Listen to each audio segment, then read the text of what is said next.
അപ്പോൾ ഇന്ന് രാത്രി മെസ്സൊന്നും കഴിച്ചില്ല. ഇന്ന് പുറത്തിറങ്ങി എന്തെങ്കിലും കഴിക്കാൻ വിചാരിച്ചിട്ട്. അപ്പോൾ അതാ താമിയ, നമ്മളിവിടെ അറബ്സ് ഇതിന് താമിയ എന്ന് പറയും, ഫലാഫിൽ.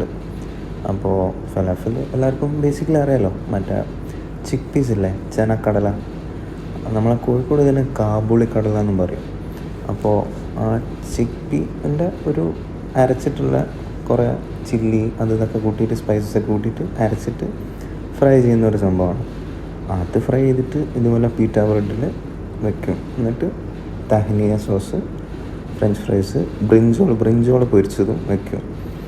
അത് എന്നിട്ട് കുറേ കാണുന്ന വെജിറ്റബിൾസും ഇതൊക്കെ വെച്ചിട്ട് മടക്കുന്നത്. എന്നിട്ട് ചിലവർ ഇതിനെ ടോസ്റ്റ് ചെയ്യും, ചിലവർ ഇതിൽ ബോയിൽ ചെയ്ത എഗ്ഗ് സ്ലൈസ് ചെയ്ത് വെക്കുകയും ചെയ്യും. അതൊരു ഹെൽത്തി സാൻഡ്വിച്ചാണ്. ചില സ്ഥലത്ത് ഭയങ്കര ഓയിലി ആയിരിക്കും കേട്ടോ ഫലാഫിൽ. അപ്പോൾ ഒരു ടേസ്റ്റ് ഉണ്ടാവും, എണ്ണ ചുവത്തിക്കും. അപ്പോൾ അത്രേ ഉള്ളൂ. ബൈ.